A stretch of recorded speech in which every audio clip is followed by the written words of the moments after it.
गौचो soybean बीज प्रक्रिया। सर्वप्रथम 30 किलो सोयाबीन बियाणे घेऊन ताडपत्रीवर पसरवून टाकावे। त्यानंतर गौचो 50 मिली आणि 150 मिली पाणी एका मग मध्ये घेऊन द्रावण तयार करावे आणि शेवटी तयार द्रावणाने बॉटल विसळून घ्यावी। चला तर बघूया बीज प्रक्रिया करण्याची साधी आणि सोपी पद्धत, ज्यामुळे प्रत्येक दाण्याला बीज प्रक्रिया परिपूर्ण होईल। 2 व्यक्तींनी दोन्ही बाजूस ताडपत्री धरून हातात हातमोजे घालून द्रावण हळुवारपणे 2दा टाकावे आणि दोन्ही व्यक्तींनी ताडपत्रीला रीतसर 2 ते 3दा हलवून बीज प्रक्रिया पूर्ण करावी।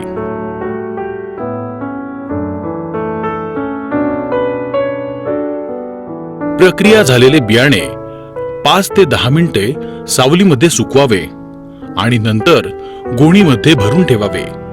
ही बीज प्रक्रिया आपण पेरणीपूर्व 1.5 ते 2 महिने आधी करून ठेवू शकतो।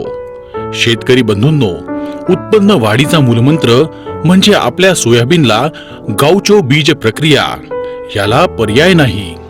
गौचो सोयाबीन बीज प्रक्रिया करण्याचे फायदे: बियाण्याची जास्त उगवण क्षमता, रोपाची आणि मुळांची निरोगी आणि जोमदार वाढ, सुरुवातीच्या काळात जमिनीतील किडीपासून हमखास संरक्षण, निरोगी झाडांची संख्या जास्त प्रमाणात राहण्यास मदत होते आणि उत्पन्नात वाढ होते।